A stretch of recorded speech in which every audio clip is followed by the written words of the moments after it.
Der er en del historik i mølleriapplikationen. Under fanebladet ordrehistorik er vi nu inde nu. Her kan man vælge den tidsperiode, man gerne vil se sin ordrehistorik for.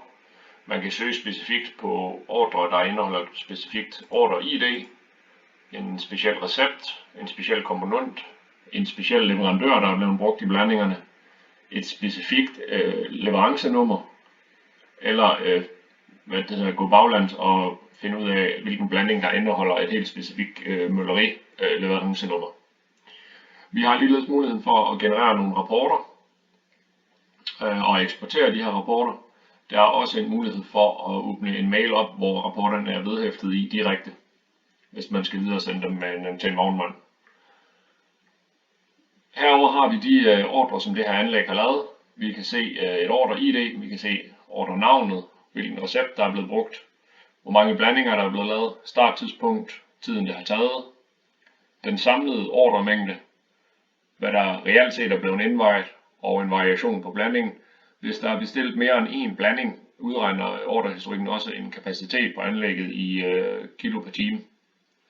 Vi kan ved at dobbeltklikke på en ordre i ordrehistorikken se yderligere og mere detaljeret information om de enkelte blandinger i den ordre. Her kan vi se, at vi er inde på en ordre, der består af 10 blandinger. Lige nu kigger vi på den første blanding. Vi kan se, at vi har en mineral, og vi har 2 råkomponenter. Vi kan se, at de 2 råkomponenter er kommet ind fra Hedegaard af. Vi har et leverancenummer på den ene af dem. Vi kan se mængderne, variationen, og vi kan se, hvilken mølle, der er blevet brugt. Ligeledes skal vi på mineralet se leverandøren og leverancenummeret, og vi kan se, at vi her har en lidt høj variation, og det er også derfor, der bliver hævet et flag her, der siger, at vi skal være opmærksom på noget. Man kan bladre igennem de forskellige blandinger og se de detaljerede informationer omkring hver blanding. Hvis jeg her i ordrehistorikken vælger alle mine ordrer og vælger komponentforbrug, genererer den en rapport, hvor vi har det totale komponentforbrug over alle ordrerne for de enkelte komponenter. Vi kan også i stedet vælge Order Summary.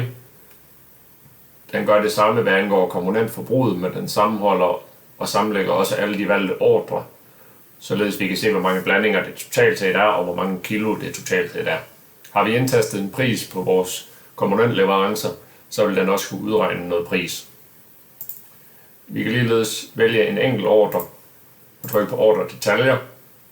Det vil åbne en lidt længere rapport, hvor vi kan se nogle ordreinformationer, komponentforbruget for den enkelte ordre, og informationer om de enkelte blandinger i hver ordre. Så her i det her tilfælde har den her ordre 10 blandinger, så derfor er der 10 blandinger i denne rapport.